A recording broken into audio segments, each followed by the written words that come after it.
Wow, this is an interesting day to be a Nets fan. I'm not going to lie to you. And that doesn't happen all that often, but within the last 7 or 8 months, it seems to be happening pretty often. So I was having a pretty nice Saturday morning. I didn't really have to do anything today. I'd already gotten a video done ahead of time so that I could have the full day off. Went to get some Chick-fil-A, went to Target, was hanging out in my living room, opening up a new pack of basketball cards that I just gotten, having a really nice day. I had just actually gotten a numbered to 99 blue Donovan Mitchell. You can see to the bottom. I know it's backwards, but numbered to 99, which isn't anything crazy, but I was having a good day, right?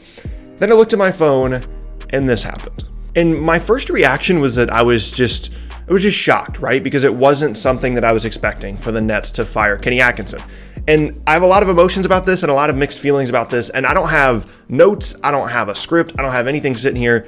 This is just my initial thoughts on the team firing Kenny Atkinson. Okay, so this is kind of a tough thing for me because I really like Kenny Atkinson as a coach. Now, there's an argument to be made that I can talk about later that maybe he wasn't the perfect coach for what this team was moving forward. But when he took this Nets job a couple of years ago, nobody really wanted it. And in fact, he's basically said in interviews that he had a couple of other coaching friends that told him not to take the job. They didn't have a ton of future talent. They didn't have the assets to really build upon anything. And it wasn't an organization that had shown in the past that they really had their stuff together, right? He took the job anyway and pretty much immediately brought in this really nice player development program. They built up a couple of younger players that came to them as pretty much guys that were going to be out of the league and then ended up being really good productive players, guys like Spencer Dinwiddie, guys like Joe Harris. They found a way to develop young players that other teams just couldn't. And him, along with bringing in Sean Marks, that was kind of the turning point for the Nets and ushering in this new era that ultimately ended up in them signing Kevin Durant and Kyrie Irving. There's other reasons that those guys signed with Brooklyn, but that all pretty much started when Kenny Atkinson got there. And for the entire time that he's been the head coach of the Nets, I think he's been really good. There are certainly some things that he can improve upon, right? In-game coaching in terms of later in games, drawing up plays, hasn't ever been fantastic, but he's gotten these guys to play the right way. They move the ball, they shoot a ton of threes, and he's really done a great job, him and his staff, of developing the younger players. And that was a really critical part of turning around this team without the assets, but also in making it an attractive destination for free agents, which ultimately was obviously successful this past offseason. So I never liked the situation where you bring in a coach that turns everything around, but then they don't get a chance to, actually coach the team when they're good. So in the general manager perspective, it's kind of like when Sam Hinkie got fired before Joel Embiid and Ben Simmons and everything really got rolling. And it would be the same thing if they fired Brett Brown before everybody actually started being good, right? So that's my first issue here, is just not letting him see through these Kevin Durant and Kyrie Irving teams, because he was such a large part in getting those guys to show up in the first place in terms of all of the groundwork that he laid, and then he never gets to actually coach those guys together. But I think that's where this conversation is ultimately going to go, right? Is Kevin Durant and Kyrie Irving. And if those guys didn't want Kenny Atkinson as the coach, then he was never going to be the coach, right? And I don't necessarily know, there's no insider info in this stuff right now. I don't necessarily know that, one of those guys or both those guys just didn't like Kenny Atkinson as a coach. But I do know that if they wanted him to be the coach, he still would be. Does that make sense? It's not necessarily that they pushed him out, but if they loved Kenny Atkinson, he would still be the coach. So I'm not necessarily heartbroken. I don't necessarily think it's a bad move. If there are players on the roster that think that it's a better idea to move on, when that kind of doubt creeps in, you might as well just attack it head on and move on and try and come up with a different solution rather than push it away, especially when you've got such a big season coming up next year. So I get that conceptually, but I do feel bad for Kenny Atkinson doing all of this is hard work, but doing all of the really tough stuff that a lot of people around the league wouldn't even have done, and that's why they didn't take the job, and then never really getting to coach a group that I think could be pretty special next season. It's unfortunate for him, and it's upsetting. And I wish he would have gotten that opportunity. But again, I understand it if there were issues that were starting to come up, or if Katie and Kyrie weren't super enthused with him being the coach. It's better to kind of nip that in the bud now and have an interim coach, which I think is going to be Jacques Vaughn, finish out the season and then figure it out moving forward for next year. But that's the part of this that scares me, is who the next head coach of the Brooklyn Nets is going to be.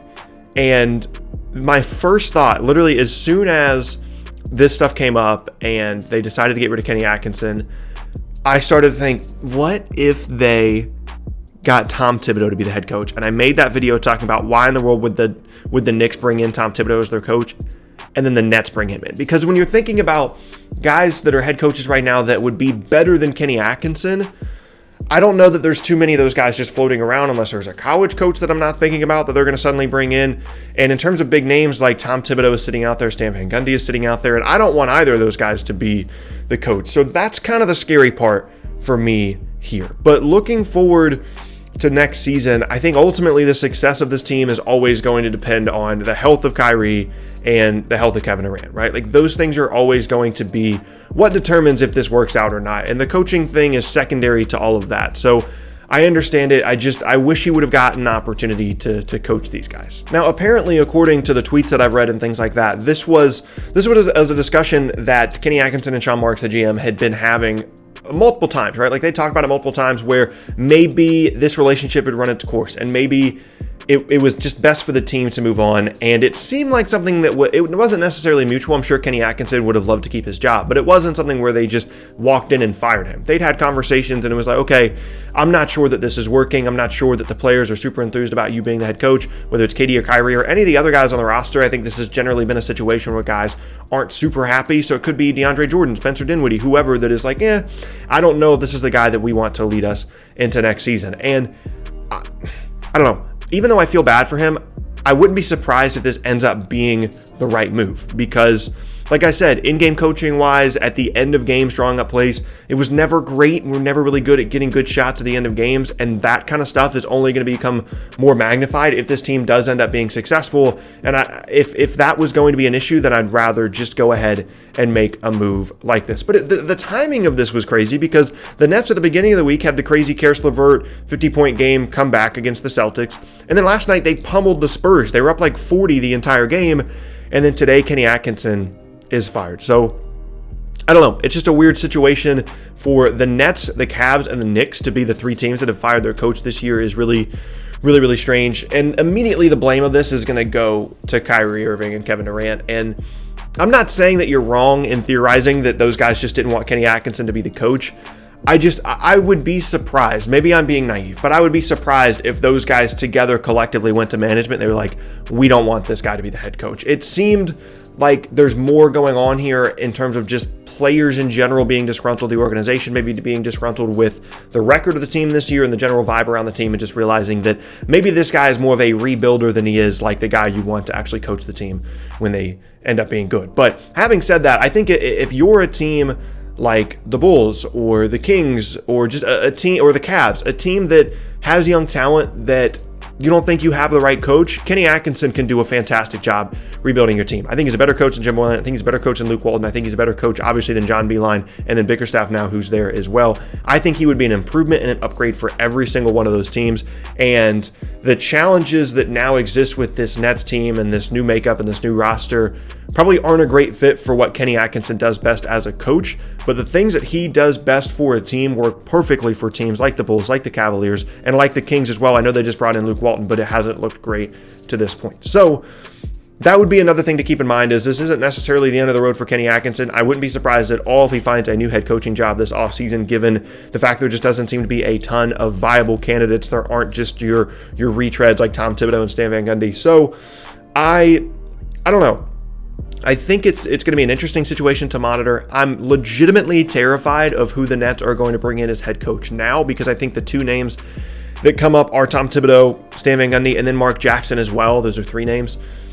And all of those make me nervous. So I don't know who I want to be the coach. I don't know what I'm hoping is going to happen here. And I think that's probably what makes me most uneasy, is just where this is going to go from here. I feel bad for Kenny Atkinson, but ultimately I do think that this was the right decision.